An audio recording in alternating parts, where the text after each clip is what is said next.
During the Second World War, the Nazis established a huge network of concentration camps across the occupied lands.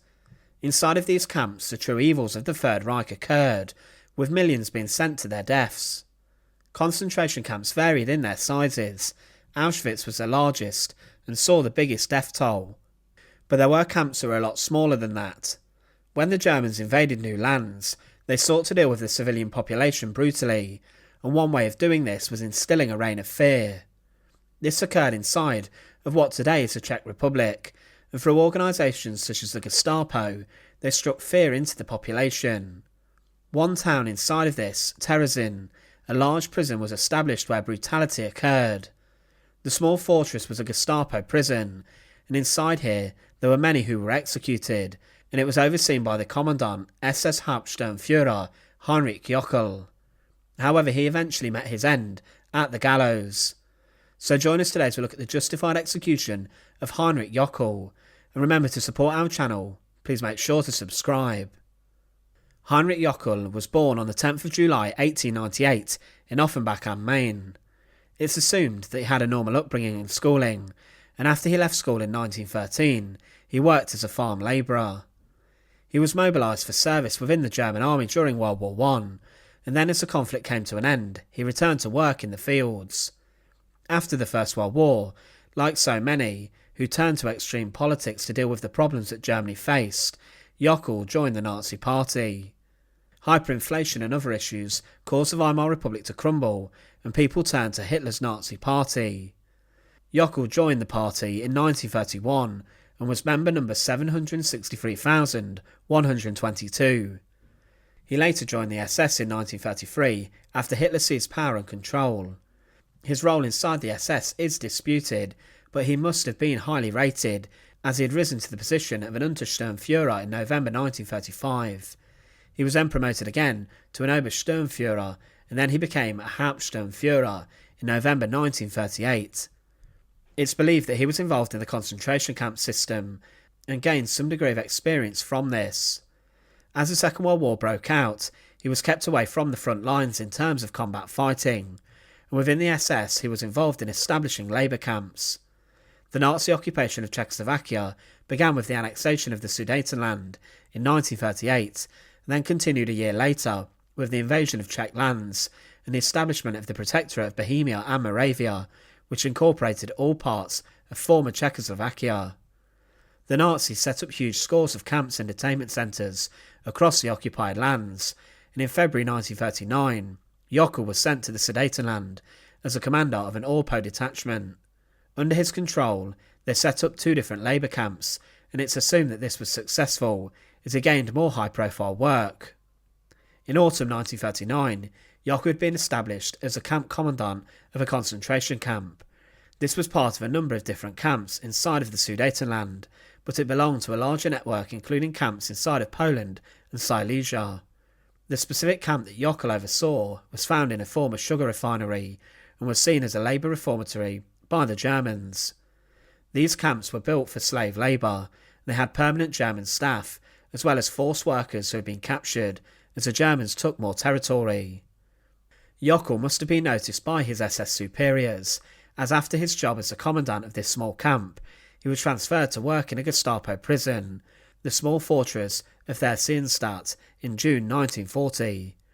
This camp was operated by the Gestapo, and Jockel had already worked for them in some capacity.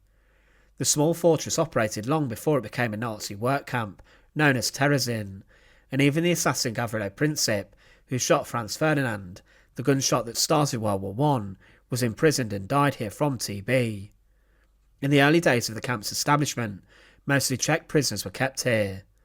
The Nazis needed to use the small fortress as existing prisons became full, as they were arresting many members of resistance groups and also communists. Those who helped the resistance and people who committed sabotage, along with Jews who broke anti-Semitic laws, were imprisoned there. Following the assassination of Reich Protector Reinhard Heydrich, who oversaw the Protectorate, the Nazis imprisoned huge scores of people at the small fortress. It was divided into a number of areas and courtyards. The first courtyard was for men, and roll call took place every morning and evening, and prisoners were split by nationality, and up to 90 people were kept in the cells of a barrack building. They had to sleep on wooden planks, 3 stories high, and then there was only one sink and toilet, and water had to be reused. Prisoners were banned from using light, and there was no heating, and lice often was common, such was the bad hygiene. The second courtyard was for administration and the transports that arrived there. Often it took hours to admit prisoners, and here inmates gave over their belongings. Prisoners were given old Czech army uniforms, and women were allowed to keep their civilian clothes. If the inmate was Jewish, they were forced to wear a yellow star, and all the men were shaved bald. Jews were kept in nearby ghettos also, but those who escaped and involved themselves in the resistance were sent to the small fortress for punishment. They were tortured and often murdered within the walls. The Jewish cells were incredibly cramped and had no toilets or fresh air. Another courtyard was built in 1943, and here prisoners were forced to watch the executions that took place there. The barracks here held up to 600 people who slept on the floor or in beds. There were 2 toilets per 600 people, and disease was rampant. There were no showers in 1945, and typhus broke out, killing dozens. There were also 20 solitary confinement cells at the camp overseen by Jockel, and a tiny and small infirmary was set up, but this was not good enough.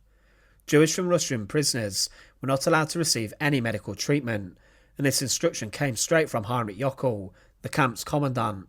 He regularly denied people the treatment they should have been given. One of the most sinister parts of the camp was the gate of death that opened up onto the execution courtyard, a former shooting range.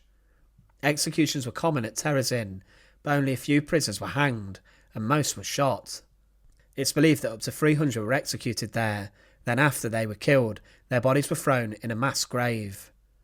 At the camp, Jockel, who was in charge, as mentioned, denied medical help to Jewish prisoners, and also assigned them the most difficult work. Many often died because of their overworking, and it was known that Jockel lived in the camp with his own family. As the Second World War turned against the Nazis and the Germans, in May 1945, with the Red Army approaching, Jockel gave one final deadly order, where he sentenced 53 prisoners to death, and these were shot, but within a few days he had left Theresienstadt with his family. His timing was 3 days before the Red Army seized the camp and liberated the small fortress. For a while he went on the run, and he ordered his family to leave him and head back to Germany without him. Jockel found sanctuary briefly in Offenbach. However, within weeks of going on the run, the Americans had located him, and he was arrested by counterintelligence services, who then interrogated him. Jockel was then handed over to the Czechs and was extradited on January 26, 1946. He was further interrogated, and in an act of justice was imprisoned inside the very camp that he oversaw with great brutality. He was kept inside the cells for the Jews that were noted during the camp's opening to have been very cramped and awful. Whilst here he was imprisoned alongside his wife and eldest daughter, who were also caught and taken there. Eventually Heinrich Jockel was placed on trial, and inside of a Czech courtroom, Litoměřice, he was sentenced to death. The court heard of all the tales of the camp and heard from many witnesses who told of the mistreatment there, and also told of how Jockel had ordered and proceeded over executions that took place. For his crimes, he was ordered to pay for them with his life. Close to the camp he oversaw, he was brought onto a small gallows for his execution. The Czechs did not use the long drop method or a specifically sophisticated method to carry out hangings, but more insisted on using something such as a pole method. Heinrich Jockel, on October 26, 1946, was brought out into a courtyard where the stake for his execution and the executioner was ready for him. To witness the proceedings, a large amount of people were there, including members of the military, and also those who had been imprisoned inside of the camp. He was brought into the courtyard, then was led up a number of steps onto a wooden platform. Whilst here, he was secured around his waist to the wooden post with a belt, and his legs were then tied together with a rope. A hook was found on the post above his head, and he was suspended off the ground. Eventually, once everything was prepared, the noose was placed around his neck, and the rope jerked, suspending him in the air, snapping his neck. His execution was rather swift, and for those who witnessed the proceedings, it was a tiny piece of justice for the crimes exerted by the Nazis during the Second World War on the Czech people. Heinrich Jockel had overseen the fortress camp with such brutality. Although there wasn't a gas chamber installed there, unlike many other concentration camps, it was known for its incredibly tough conditions and also its executions.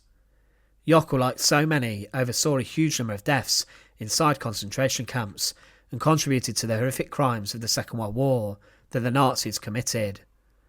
Once again, thanks for watching. To support our channel, please make sure to subscribe. And once again, thank you so much for watching.